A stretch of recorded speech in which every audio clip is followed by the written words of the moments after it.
Because if you knew what I knew and knew what others knew, you would be smiling because there is a new world coming, but it's not what you're expecting, not the one you not this NWO. No, it's not 100%. And it's very interesting that because in life, if evil tries to take over something, they try and simulate good on the outside, but behind the scene, you know, the New World Order, the New World Alliance, as they call it, they matched their name on the fact that the Trump called his team the Alliance, which was behind him. Yeah. So they try and nick bits to make them look as if they're part of it. It's very interesting to watch them try and be deceitful. It's also very interesting to watch people defend the system as well. I don't know if you've noticed that, but I've always said, I mean, one of my things is that I sit under common law jurisdiction. I'm not interested in legislation. Legislation without consent is not enforceable by law. Yeah. So I try and teach people this. So I've taught about council tax. I've gone into acts and statutes, and we've spoken about all of this. But what I've always found very difficult, and it's one of the things that stops me sometimes getting involved in certain areas, is that the pushback on defending something that is quite rightly wrong. I've never been able to get my head around that, and I don't know if you've seen the same sort of thing in your area of expertise as such and talking. But I've tried to help. It's always been a helping process. It's never been I'm right, you're wrong. Correct. It's take it with a pinch of salt and do your research, and then if you need some help, come back. But they seem to be very much interested in defending this system that's been pulled around their eyes, and I don't understand that, and I don't know whether that's just something. I don't know. Well, the classic case of that right now is the mask, which I refuse to wear. Ditto. And they say it's the law. No, it's not the law. It's a civil demand. And it was attached in Spain to an illegal act. So the whole thing is illegal. If you go in front of a court, they'll lose, but it's a waste of time.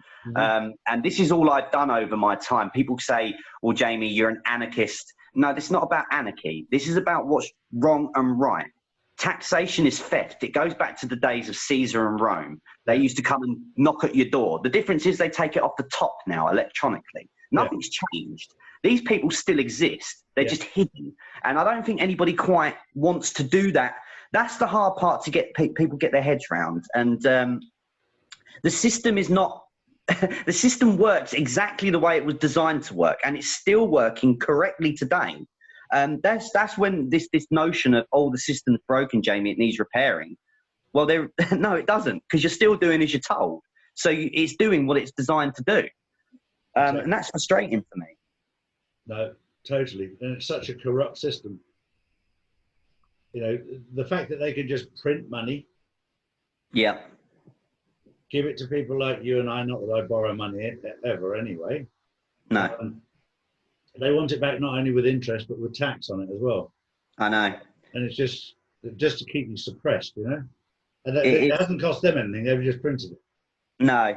And this is why I'm very much looking forward to Nazara and Jazara with the gold-backed standard, going back to gold-based money.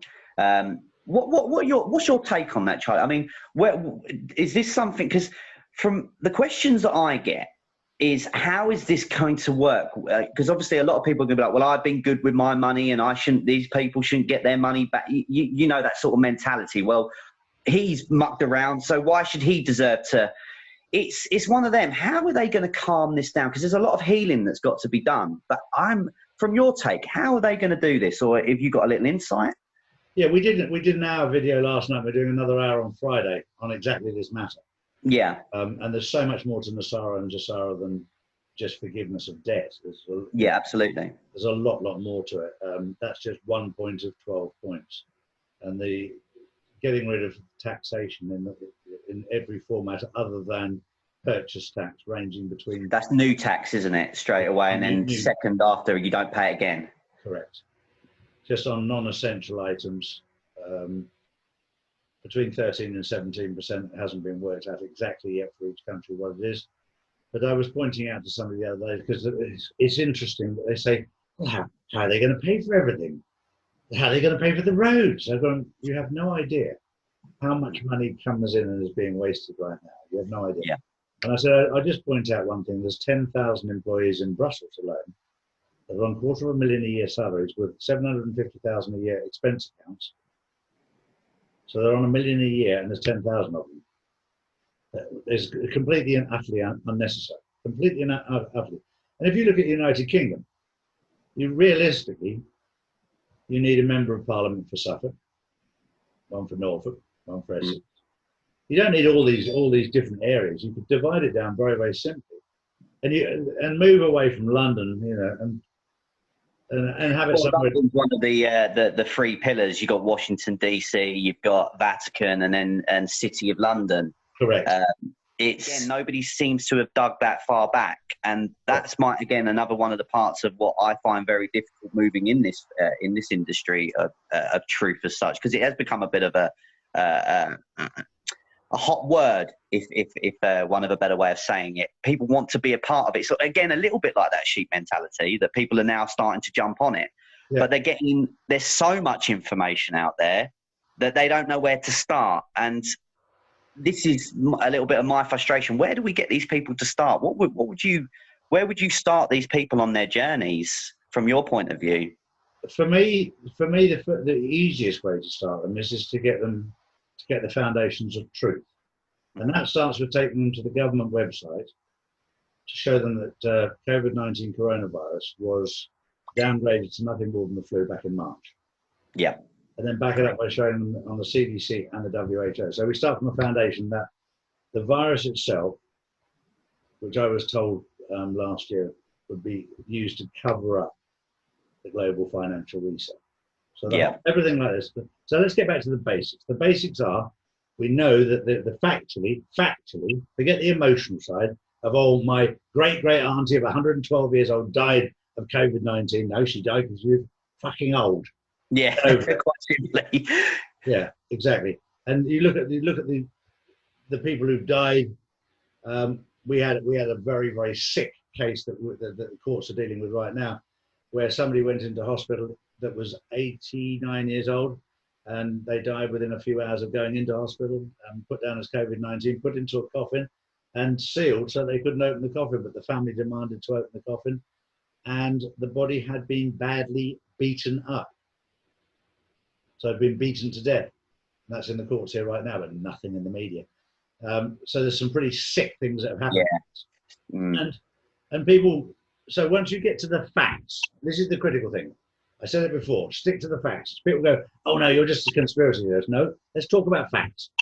And then so why did they shut the entire world's economy down on something that's not even as bad as man flu? How many people have died of everything in the world in England this year compared to last year or the last 5 years? But it's less.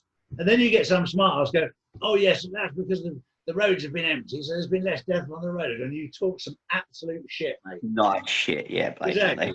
You know, they've got the answer and just go, you're full of shit.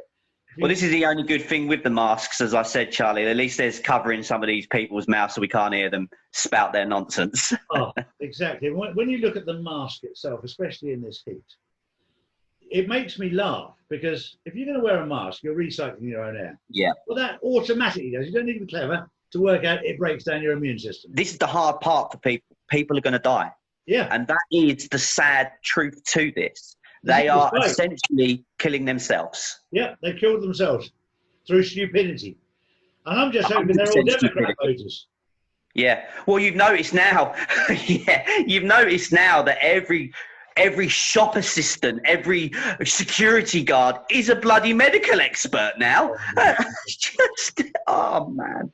I can't go out, Charlie. Honestly, when I go, I have to do it very quickly and get out, because as much as I love my fellow man and woman, sometimes I need this to play out, because I can't deal with certain stupidity. And it's not about getting angry. It's about, it hurts my soul. It hurts my heart. It hurts my soul. And I don't like seeing my fellow man being put into chains, and it kills me. So I have to stay in my little world for now until this plays out. Before I got my letter, yeah, I went into a shop here in Spain called Wharton. And the guy said, no, it doesn't matter. You still have to have a mask. And if you have a problem, just put a hole in for your mouth and a hole in for your nose. And I went, are you for real? I said, next you'll be telling me to stick a broom up my arse and sweep the streets while I'm doing it. You know what the sad thing is, Jamie? If the mainstream media told the British public to do that, I bet you over 20% would. I'd probably even take a bet with you on that, Charlie, and say over 20%, mate. Yeah. You can see the guys around my area. I mean, there's some lovely people around here, I'll be honest, but honestly, when the clapping came out, they had their tin cans, and I'm just standing at the window going, oh my. And what we have to do, and I'm afraid it's difficult to do, and I've said this as well, we've got to give a pat on the back to these Luciferians. They've done a very good job in indoctrination. They have done a fantastic job where like I said, they have made 1 and 1 equals 7. Yeah, He's so clever. Yeah. But if you see it in plain sight, like we do, I see it every day. It's like wearing the glasses and you keep pulling them down. Control, opposition, division, false flag. Yeah. It's difficult to live in this world at the moment. It really is. It's really making quite a lot of people sad. Now, I understand the narrative being played out. It has to be. You have to show them before they believe. So obviously, like we know, these democratic states with the mayors that are saying, look, we ain't opening up. And if you're not going to do as you're told, you're going to prison. Yeah. And these states are falling to pieces. Yeah. So people are like, well, why isn't Trump doing it? Simple. Trump doesn't want to come across like a dictator, for one. 2, he has to show the people how bad it will get if he doesn't intervene. Sure. And that is what we're seeing. And I don't think anybody quite gets that. You've got to see how bad it will be before anything will happen. The people need to go, do you know what? For fuck's sake, this is a Democrat-run state. All the Republican states are open, and we're still shouting at Trump. I think it might be time to think now. Exactly. Who's really the problem? And I know that the pedophilia within London is rife. We can go back to the days of, what's his name? I can't remember his name. Well, Elm House and them sort of things with Cliff Richard and Kitty, going back to Tony Blair and him exposing himself in 1995 and then changing his name and all of these different things and I don't quite understand how the British public can't see that people like the Krays, for example, were bringing these people, boys, Edward Heath, that's the word. And the Edward Heath had a weird hand, like this mechanical hand thing that he used. And no one seems to be connecting all these dots. They're all involved. This is a massive network, massive network. And it includes the mainstream media. And this is 100%. Politicians and civil servants. Yeah, exactly. This is the other one I can get my head around. Yeah. Civil servants. Your police officers, ladies and gentlemen. Yeah. Your police officers are complicit in not only covering it up, but helping them get away with it. Yeah. And this is all going to come out. It's coming out slowly. It's drip fed.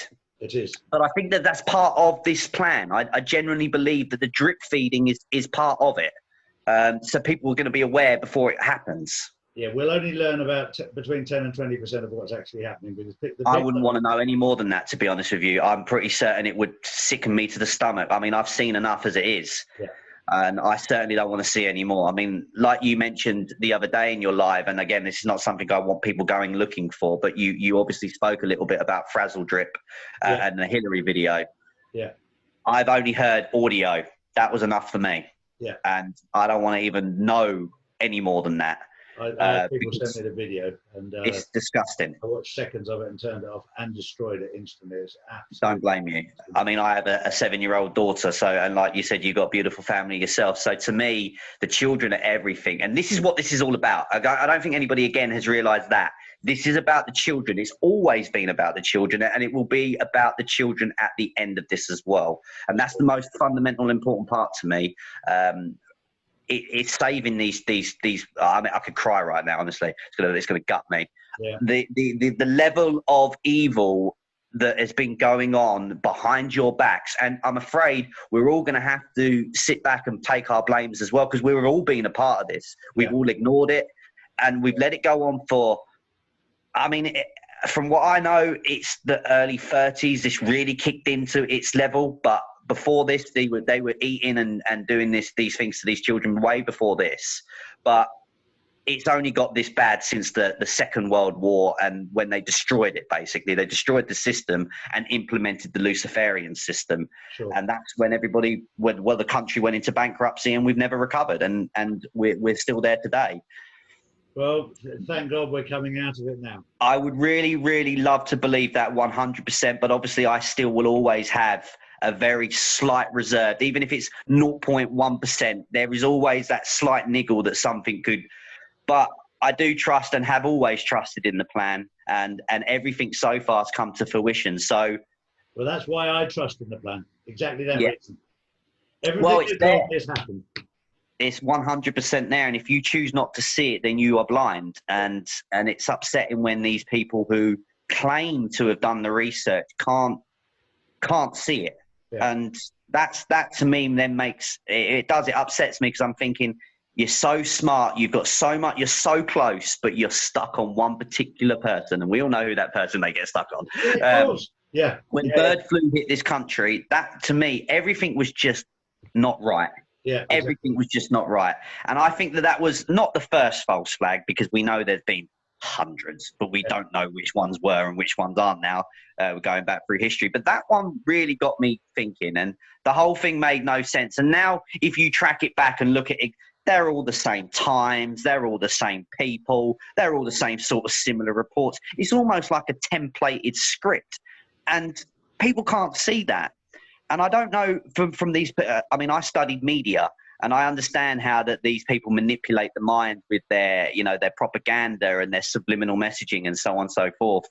For the last, I'd say at least from the very early 90s up until about 2012, 2013, everything was there to see. Yep. It was in films, it was in Hollywood, it was in business, it was everywhere. They had literally laid out their plan, because as we all know, they were expecting it all to come to fruition in 2016 with Hillary, and that would have been what would happen. Correct. Obama would have done his final bits, and he would have handed over the reins, and she would have destroyed the republic. She would have took out the military, stopped funding them, and then they would have moved on to their next one with the global rollout of 5G and the pandemic. Yeah. We would have been done. That would have been us gone. Of course, it was all planning on mass reduction of population. Everything was planned.